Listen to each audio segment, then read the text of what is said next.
Muy buenas tardes, chicos. Primeramente, deseándoles un excelente fin de semana en lo que conlleva el día de hoy, la tarde de hoy y el día de mañana.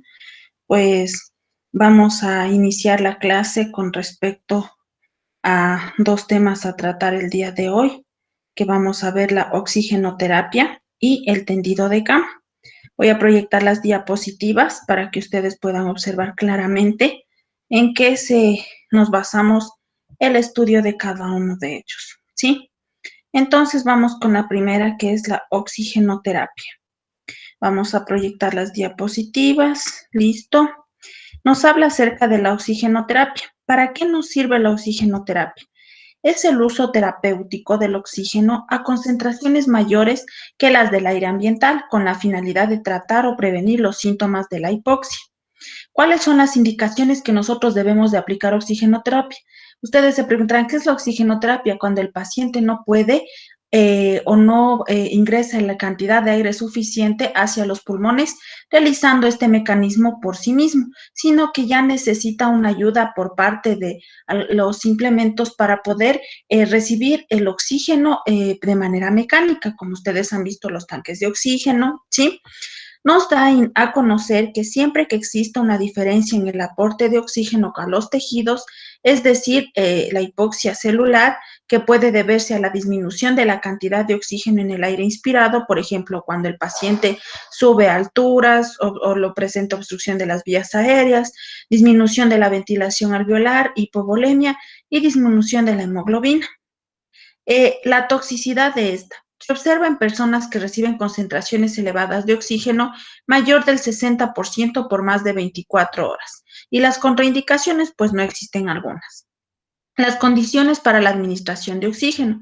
Tenemos el oxígeno dosificado, que la dosis a administrar se evalúa según la saturación de oxígeno y la medición de gases arteriales.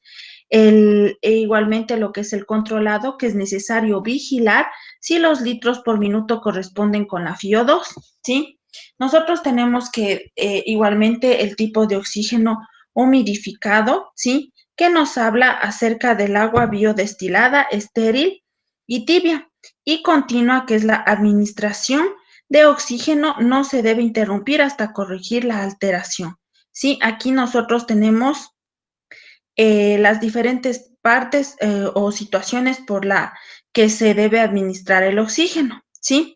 Nos habla de cuando el médico nos deja una dosis, por ejemplo, la dosis es la cantidad en la cual nosotros tenemos que administrar el oxígeno, por ejemplo, a 2 litros, a 4 litros, a 5 litros, controlado, que nosotros tenemos que ir vigilando si el paciente con lo que le dejamos al principio va aumentando, va disminuyendo la saturación de oxígeno o necesita que subamos más lo que son los litros de oxígeno a administrar o que disminuyamos si es que ya tiene una buena ventilación, ¿sí?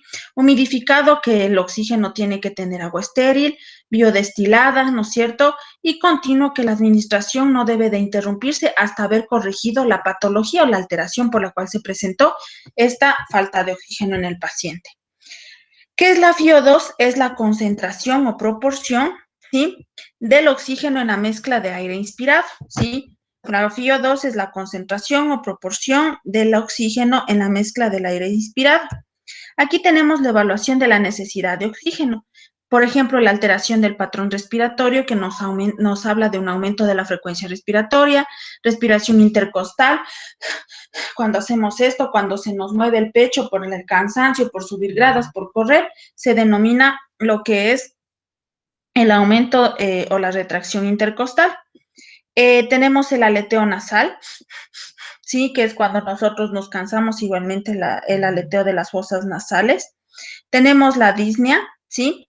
Igualmente los cambios conductuales y estado mental alterado, cianosis periférica, baja saturación de oxígeno y gases arteriales alterados. El equipo de oxigenoterapia o el equipo que vamos a utilizar para esto es la fuente de suministro de oxígeno, el manómetro de presión, el flujómetro, humidificador y sistema de administración de oxígeno. Todos estos implementos o equipos necesitamos nosotros para poder administrar el oxígeno al paciente, ¿sí? ¿Cuáles? Aquí vamos a ver todo lo que dijimos anteriormente, qué es cada uno de ellos. Aquí tenemos el equipo de oxígeno, este es el humidificador, ¿sí? Este es ¿cómo es? Ay, se me olvidó. El flujómetro, ¿sí? Y este de aquí es el manómetro para ver cuánto es lo que el oxígeno debemos ¿cómo es? De administrar, o si es que el tanque de oxígeno está lleno o está vacía, nos indica el manómetro. Este es el humidificador que tiene que estar colocado agua destilada o agua estéril. No podemos utilizar agua de la llave. ¿A qué nos va a ayudar? Que conjuntamente con el flujómetro, nosotros vamos a ver la cantidad de oxígeno que vamos a ir administrando por minuto. Por ejemplo, 2 litros, 4 litros, 5 litros, de acuerdo a la necesidad del paciente. Que en este de aquí vamos a encontrar también lo que es una bolita de mercurio, la cual al abrirle y hacer burbujeo aquí en el humidificador, al momento de colocar el agua, tapamos, sellamos con ¿cómo es? El flujómetro y obviamente al abrir el flujómetro con esta perilla que podemos ver aquí, esta verdecita, vamos a ir regulando la cantidad de litros de oxígeno que el paciente requiere. 1, 2, 3, 4, 5, hasta 15, ¿sí?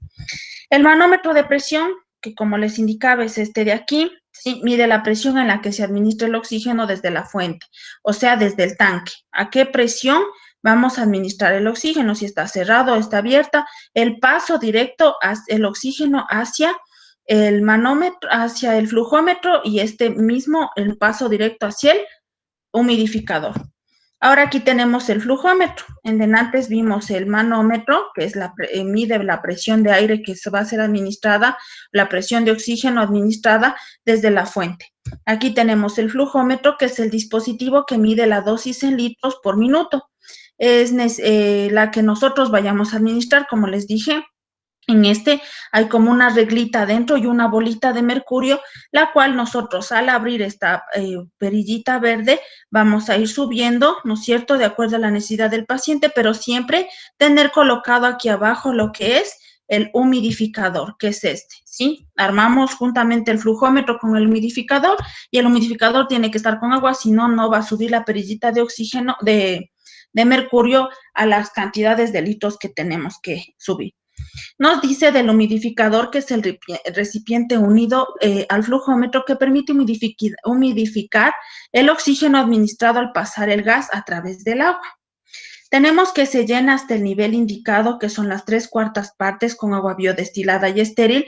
Siempre poner una cierta cantidad, como dice 3/4 partes, nomás porque igualmente, cuando ustedes ya tengan pacientes que sean oxígeno dependientes o que siempre estén con el oxígeno constantemente, ya tienen que ustedes cambiar lo que es el agua estéril del humidificador todos los días y rotular. Por ejemplo, digamos el día de hoy, 23 de enero del 2021, hora tal hora. ¿Para qué? Para que al otro día la compañera cambie igualmente el agua estéril de este humidificador, porque esto dura solo 24 horas, la esterilidad de este, ¿sí? ¿Para qué sirve o cuál es el objetivo del humidificador? Para humedecer el gas antes de que llegue al paciente, para evitar la resequedad de las mucosas y que se irriten la piel. Ahora tenemos sistemas de administración de oxígeno. Poner mucho ojo con esto. Tenemos el sistema de alto flujo y de bajo flujo. El sistema de bajo flujo, ¿de qué nos habla? Es aquel método que no proporciona la totalidad del gas inspirado y parte del volumen inspirado debe de ser tomado del medio ambiente. Este método se utiliza cuando la frecuencia respiratoria es menor a 25 respiraciones por minuto y cuando es el patrón respiratorio estable.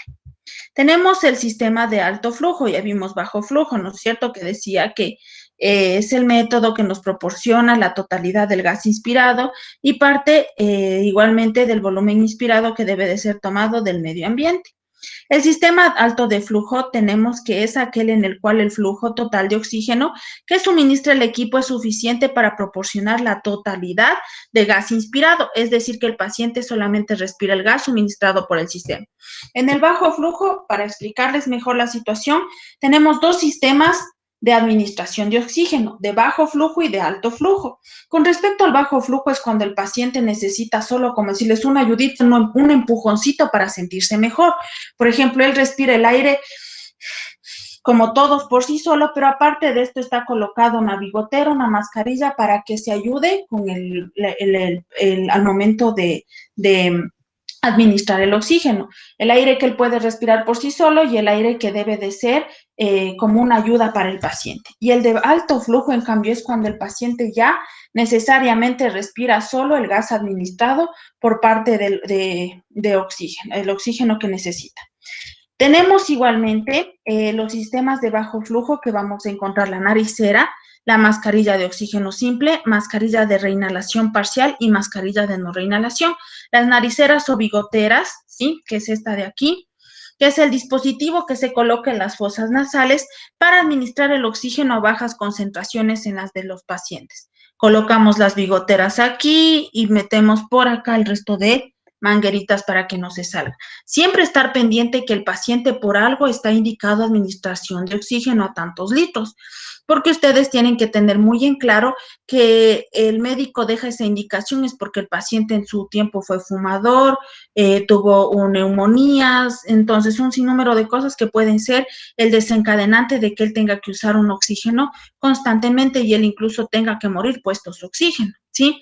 Entonces, si nosotros no sabemos identificar este tipo de instrumentos que existe para clasificar en el de alto flujo y bajo flujo, pues tenemos que siempre estar instruidos con respecto a esto y más que nada saber que al momento de utilizar la bigotera podemos también eh, educar a los familiares de que la bigotera no tiene que salirse de las fosas nasales, sino colocarle unos dos esparadrapos aquí para que no se salga. ¿Sí? ¿Cuáles son las ventajas? Que es seguro, sencillo y cómodo y permite comer y hablar. Y las desventajas es la falta de control de la FiO2 que decíamos o estábamos que era la FiO2, que era la concentración, ¿sí? O proporción del oxígeno en la mezcla de aire inspirado. Tenemos igualmente que puede producir una resequedad de las mucosas y se desafloja fácilmente. Como les decía, cuando una persona está con administración de oxígeno constantemente, tenemos que estar pendiente del paciente, si es posible, todas las 24 horas, ¿sí? Para evitar incluso la muerte del paciente, ¿sí? Los cuidados: chequear el oxígeno indicado, no administrar más de 5 litros de oxígeno, realizar el aseo de la cavidad nasal, lubricar las fosas nasales, evitar las úlceras retroauriculares, que es por la utilización de las mascarillas, vigilar el nivel de agua de humidificador. Las mascarillas simples, en cambio, es considerado como un dispositivo de plástico con orificios laterales que permiten la entrada libre del aire, así como ven en la imagen. Aquí está la mascarilla y en la parte de aquí de los lados vamos a encontrar el aire libre o la entrada libre. ¿Qué tenemos como ventajas? Que es un método cómodo, no produce sequedad de la mucosa, pero la desventaja y una de las más importantes es que no va a poder comer ni hablar porque va a incomodar. No tiene indicador de flujo, produce igualmente lo que es el calor. Y tenemos los cuidados, que es chequear el oxígeno indicado, evitar úlceras retroauriculares, vigilar agua del humidificador, realizar el aseo nasal y bucal y ajustar hacer adaptador nasal para evitar las fugas de aire, ¿sí? Chequear la cantidad de oxígeno que nosotros vamos a administrar, evitar las úlceras retroauriculares que se forman por la situación de la mascarilla o bigotera que utiliza el paciente, vigilar el agua del humidificador, qué fecha fue cambiado, y pues si es que ya estamos en el nuevo turno y somos las primeras, pues dejar cambiando el agua del humidificador. Tenemos la mascarilla de reinhalación con circulación parcial, que es una mascarilla simple con una bolsa reservorio en un extremo inferior. El flujo de oxígeno debe de ser siempre suficiente para mantener una bolsa inflada, ¿sí? Entonces, para las se podría decir que existe igualmente lo que es la mascarilla de reinhalación o recirculación, ¿sí? Que es una mascarilla donde va a encontrar un reservorio, como pueden ver en la imagen, en esta de aquí, para asmáticos, para lo que sea, siempre utilizar este tipo de mascarilla. La mascarilla de no reinhalación, que son similares a las mascarillas de reinhalación, pero tienen una válvula unidireccional entre la bolsa y la mascarilla, por lo tanto el CO2 no entra a la bolsa, ¿sí? Deben de tener igualmente un flujo mínimo de 10 litros por minuto y aportar una FiO2 de 60 a 80, ¿sí? Tenemos cuáles son los cuidados: no utilizarlo por más de 24 horas, se utiliza sin modificador, el agua retiene CO2, igualmente ajustar adaptador nasal para evitar fugas de aire y colocar a pacientes en posición Foley. Cuando vayamos nosotros a realizar la administración de nebulizaciones o incluso el oxígeno, debemos de poner al paciente un poquito acostadito, ¿sí? Ahora vamos al sistema de alto flujo. De bajo flujo vimos la mascarilla natural, la mascarilla quirúrgica, ¿cómo es? Se me olvidó. La mascarilla de bigotera, la mascarilla de, ¿cómo es? De reservorio, ¿sí? La mascarilla simple, en cambio en las de abajo, alto flujo tenemos mascarilla de Venturi y tubo entero. Ahora la mascarilla de Venturi nos dice que es un sistema por el cual el oxígeno a través de un conducto estrecho, tras el que existe una abertura lateral por los que entre el ambiente en la cantidad necesaria. Como decíamos anteriormente, las anteriores mascarillas o los anteriores equipos que utilizábamos en los de bajo flujo, el paciente era como una ayuda el aire que iba a ser administrado, ¿no es cierto? La parte de lo que él respiraba, una ayuda. Pero en cambio, en la de alto flujo ya viene a ser el aire asistido, o sea, solamente lo de la máquina, solo eso puede ingresar porque ya no tiene la capacidad de ingresar el aire que nosotros generalmente ingresamos a nuestro cuerpo. Tenemos las ventajas, que es proporcionar la FiO2 constante y fija, que posee igualmente indicadores para variar la FiO2 y nos reseca las mucosas. ¿Cuáles son los cuidados? Chequear el oxígeno indicado, evitar las úlceras retroauriculares, vigilar el nivel de agua del humidificador y siempre colocar al paciente en posición Fowler. ¿Por qué Fowler o semisentado? Porque si nosotros le acostamos mucho puede ahogarse al momento de administrar el oxígeno. Tenemos la otra, que es tubo en T, ¿sí? La tubo en T nos habla, en cambio, denme un segundo. La tuba en T nos habla, en cambio, de proporcionar un alto grado de humedad que se utiliza en tubos endotraqueales. No sé si ustedes han escuchado por la situación de la pandemia, que viene a ser parte esto de la intubación al paciente o colocar una manguera por toda la cavidad de la tráquea para poder respirar. Entonces aquí viene ya los tubos endotraqueales que intubamos al paciente para colocar la respiración asistida o mecánica por ventilador, ¿sí? Otras formas de administrar el oxígeno, que es el resucitador manual o ambú, que es una bolita igualmente redonda en la cual daremos la presión adecuada para administrar el oxígeno al paciente. Tenemos igualmente los procedimientos de administración, que es comprobar el funcionamiento del sistema, igualmente llenar el humidificador, preparar el dispositivo de aire, de oxígeno y adaptarlo al paciente y colocar al paciente en posición Fowler. Tenemos igualmente los cuidados de enfermería, que viene a ser parte del aseo de la cavidad nasal y bucal. Sí corresponde cuidar de la piel, humidificar, llenar con agua biodestilada e igualmente mantener su nivel ideal a las 3/4 partes. No llenar el humidificador cuando esté debajo del nivel de agua. Siempre cuando nosotros vayamos a llenar el humidificador tenemos que cambiar el agua antigua que estaba ahí. Ahora vamos a las nebulizaciones. Las nebulizaciones es un procedimiento terapéutico que consiste en la administración de un fármaco mediante la vaporización a través de la vía respiratoria. La sustancia a administrar se combina con el suero fisiológico para luego, con el oxígeno, se crear un vapor aerosol que es inhalado y depositado en el aparato respiratorio. Como les decía, en esta situación en la que nosotros estamos pasando, pues se realiza lo que son las nebulizaciones por algún problema que tienen los pulmoncitos, ¿sí? Los niños, más esto se hace en niños. Los objetivos, que son broncodilatar o expulsar las secreciones, humidificar las vías, licuar secreciones, facilitar eliminación de secreciones. ¿Cuáles son las indicaciones? Administración de fármacos que están únicamente disponibles en las farmacias en forma líquida. Necesidad de administrar un medicamento a altas dosis por vía broncopulmonares y niños y lactantes recomendado, ¿sí?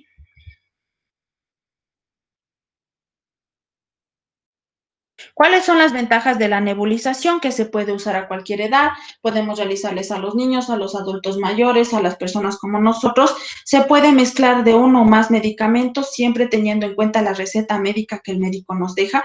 Realizar nebulizaciones con 0.5 de salbutamol más 12 cc de solución salina. En la misma de 5 cargamos el 1.5 o el 0.5 más los 2.5, que nos vendría a dar 3 cc del medicamento más la solución. Siempre la solución tiene que ser en mayor cantidad que el medicamento. ¿Cuáles son las indicaciones? Primeramente, utilizando las enfermedades respiratorias, que es el asma en su forma aguda, grave, las bronquitis, la laringitis, el cuadro respiratorio o igualmente grandes cantidades de secreciones.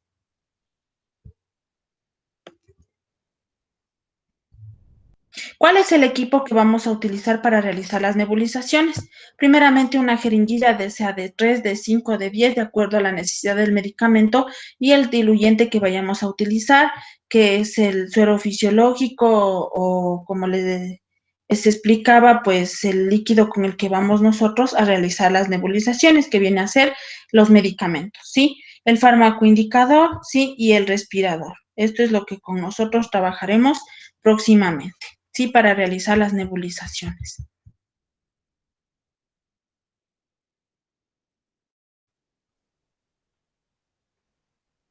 No sé si tienen dudas, inquietudes, todo está claro.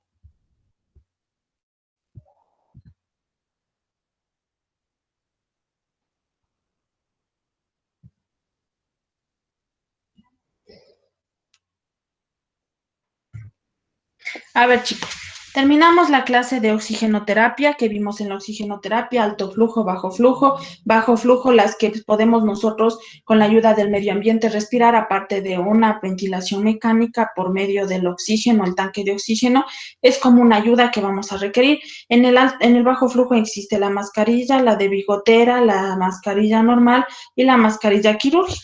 Entonces, ¿qué vamos a hacer aquí? Determinar de acuerdo a la necesidad en la cual el paciente se encuentra, si es de alto flujo o bajo flujo. En la de alto flujo, en cambio, viene la hiperventilación, que ya es respiración mecánica o por medio de intubación, ¿sí? Ahora, vamos a presentar un video, ¿sí? Que quiero que estén muy atentos al video.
Listo, chicos, vamos a ver a continuación lo que es el tendido de cama, ¿sí?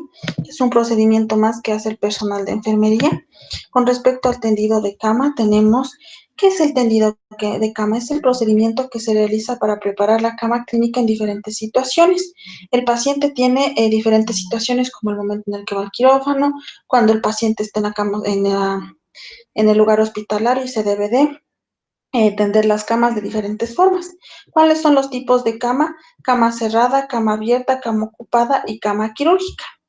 Tenemos la cama cerrada, la que comúnmente se hace cuando el paciente se va con el alta al momento de realizar la desinfección de la habitación del paciente. Tenemos que colocar lo que es el tendido de cama y debe de ser de manera cerrada, que es, o nos indica al momento de estar de esta forma que podemos nosotros hacer el uso de esta cama para otro paciente. ¿Cuáles son los objetivos? Facilitar la pronta admisión del paciente, crear un ambiente limpio, ofrecer la seguridad desde el punto de vista bacteriológico. Y las precauciones: iniciar con el aseo de la unidad, frenar las ruedas de la cama, evitar sacudir los tendidos, el carro de la ropa no debe de entrar en las habitaciones quedándose en la puerta y dispone del personal adecuado y los recursos materiales para realizar una buena higiene. El equipo que vamos a utilizar: los guantes no estériles, fundas de alcohol, 2 sábanas, funda de almohada, bolsa negra para la ropa sucia, bolsa roja en el caso de que haya la presencia de fluidos, ¿sí? El procedimiento: lavarse las manos, preparar el equipo, colocarse los guantes, colocarse una bata y pues obviamente aflojar la ropa sucia, arrollar en la parte haciendo lo que es evitar el contacto con la piel, lavarse las manos al momento de ya haber tendido la cama. Tenemos la cama abierta. La cama abierta es el procedimiento para cambiar la ropa de cama cuando está a la espera del paciente ambulatorio. Se deja una esquina, como podemos ver aquí en la imagen, una esquina de esta manera para nosotros poder realizar lo que es o indicar que el paciente se encuentra en el área hospitalaria, caminando, deambulando, quiere decir que la cama está ocupada o cerrada o abierta. Igualmente, los objetivos: preservar la energía del paciente, mantener su estado de salud, promover la comodidad del paciente, proporcionar un entorno limpio y ordenado, proporcionar una base de descanso, uniforme y sin arrugas. ¿Cuáles son las precauciones? Comprobar la identidad del paciente, facilitar el uso de la cama al paciente que pueda deambular, frenar las ruedas de la cama y evitar los sacudidos sacudir los tendidos, porque puede haber algún tipo de microorganismo en el cual nos vamos a infectar o contaminar. Igualmente, el equipo, como el anterior: la utilización de guantes no estériles, protector de cama, funda de colchón, 2 sábanas, una que va encima y otra va abajo, una manta y la bolsa negra o sucia para ir descartando la ropa sucia y el cochecito en el cual vamos a ir colocando igual la ropa. El procedimiento: lavarse las manos, preparar el equipo, colocarse los guantes, igualmente aflojar la ropa sucia, irla doblando, irla sellando, que con mucha razón nosotros iremos realizando lo que es este tipo de tendidos de cama. Tenemos que hacer una práctica para que ustedes puedan, al momento de practicar, ver cómo se realiza el tendido de cama, que es de cama abierta, cama cerrada, cama quirúrgica y ocupada, ¿sí? La cama ocupada es la que se organiza cuando el paciente permanece en ella sin poder levantarse. ¿Qué tenemos que hacer aquí? Tender la cama cuando el paciente esté incluso en la camita, pues ahí mismo tenemos que ir tendiendo de esta forma la cama, ¿sí? Vamos aflojando y vamos metiendo, siempre teniéndole al paciente a un lado, luego tendemos una mitad, le ponemos al otro lado, destendemos y igualmente así. Los objetivos: evitar la movilización del paciente, tener en cuenta las posibles alergias a utensilios, materiales a utilizar, promover la comodidad del paciente, proporcionar un entorno limpio y ordenado al paciente y proporcionar una base de descanso uniforme y sin arrugas. Las precauciones: comprobar la identidad del paciente, frenar las ruedas de la cama, evitar sacudir los tendidos, respetar la intimidad del paciente durante toda la técnica y no dejándolo nunca totalmente al descubierto. El equipo: los guantes no estériles, protector de cama, funda de colchón, 2 sábanas, manta si es preciso, la funda de almohada. El procedimiento, como en los anteriores: lavarse las manos, colocarse los guantes, preparar el equipo, colocarse la bata, aflojar los tendidos alrededor de la cama y colocar al paciente en decúbito lateral opuesto al lado por donde se va a iniciar el procedimiento y apoyar la cabecita del paciente sobre una almohada. Enrollar las sábanas sucias hacia el centro, evitar la proliferación de microorganismos que hay en la piel y el ambiente general, evitar la pérdida de tiempo en la realización del procedimiento. Esto ayudará a evitar la contaminación. Cuando ya terminemos, lavarnos las manos con agua y jabón, hacer la limpieza de la parte expuesta al colchón, abrir la sábana, extenderla, siempre dejando sin arrugas a las camas de las sábanas, porque esto puede producir la presencia de úlceras por presión en pacientes encamados.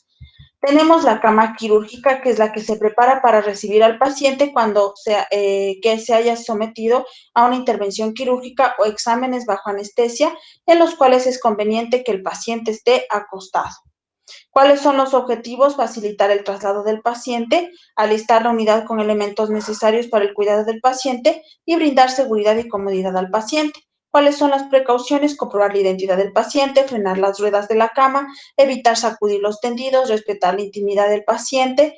El carro de la ropa no debe de entrar en la habitación quedándose en la puerta y tener en cuenta posibles alergias a utensilios. Y el personal debe de ser el adecuado, ¿sí? El equipo, como todos los anteriores, utilización de guantes no estériles, funda de colchón, dos sábanas, las sábanas entremetidas, la manta, la colcha, la bolsa negro-roja para la ropa sucia y el procedimiento, pues, lavarse las manos, preparar el equipo, colocarse guantes, aflojar la ropa, arrollarla con la parte sucia por dentro, lavarse nuevamente las manos, hacer la limpieza de la parte expuesta al colchón, ¿sí? Y eso es todo con respecto a tendidos de cama, chicos, ¿sí? Entonces tenemos tendidos de cama abierta, cerrada, ocupada y quirúrgica. Abierta cuando el paciente se encuentra ambulando o ambulatorio y se encuentra en la casa de salud. Cerrada cuando nosotros podemos determinar al cerrar la cama, ¿sí? Aquí tenemos la cama abierta cuando el paciente está ambulatorio, ¿sí? La cama cerrada cuando está todo cerrado sin dejar esa esquinita abierta como la cama abierta. ¿Qué quiere decir? Que la cama está lista para recibir otro paciente después de realizar la desinfección y todo.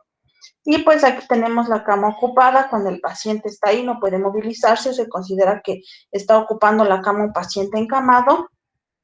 Y la cama quirúrgica, ¿sí? Eso ya iremos viendo con el tiempo, de acuerdo a esto, cómo nosotros tenemos que realizar los respectivos tendidos de cama.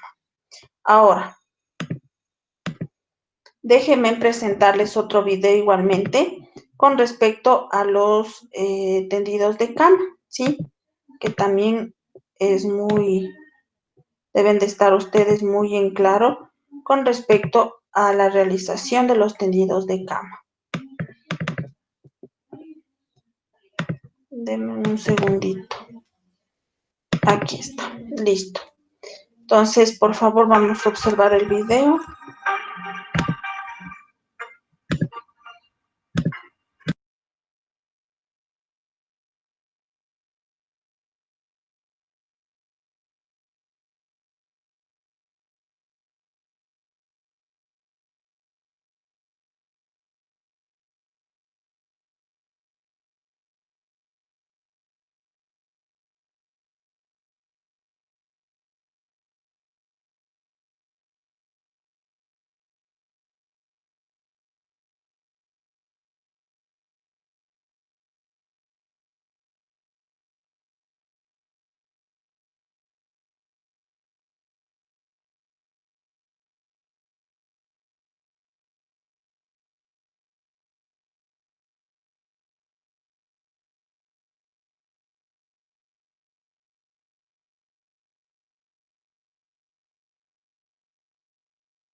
Listo, chicos, ya vieron cómo se realizan los respectivos o los diferentes tendidos de cama, que yo les di la parte teórica, ya vieron cómo tenemos que realizar con cama ocupada, cerrada, abierta, quirúrgica, de acuerdo a la necesidad en la que se presente la situación en la casa hospitalaria. Nada más, chicos, pues terminamos la clase por el día de hoy.